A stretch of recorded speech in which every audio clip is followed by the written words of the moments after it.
द्रौपदी चुप हो गई और भगवान भीष्म से कहते हैं, बोलिए आप। तब भीष्म कहते हैं, आपने कहा है तो राजधर्म का ज्ञान तो मैं दूंगा, लेकिन आपसे मेरा एक छोटा सा निवेदन है, मेरा एक प्रश्न है।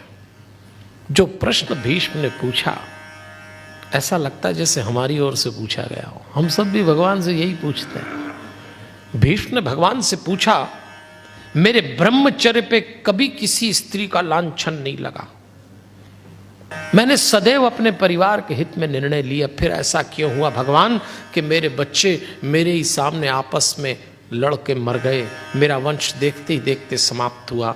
मैंने ऐसा क्या किया जो मुझे इतनी बड़ी सजा दी आपने? उत्तर दीजिए। हम सब भी यही करते हैं।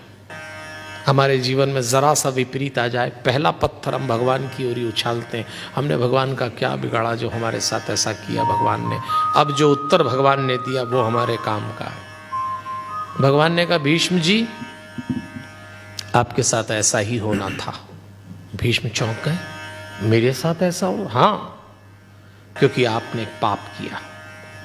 तब भीष्म ने कहा, मैंने कोई पाप नहीं किया कभी। भगवान ने कहा, भीष्म जी आप मनुष्यों के पाप का हिसाब रखना ही मेरा काम है।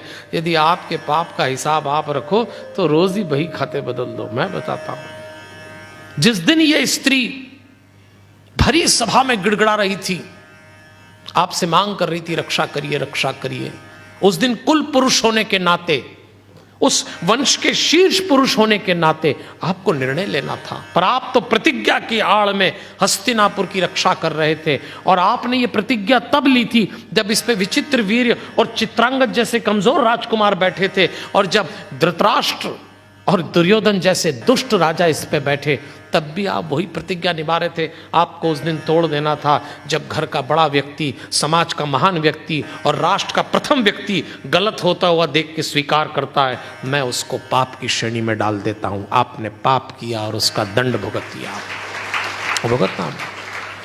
भगवान हमसे यही कह रहा है,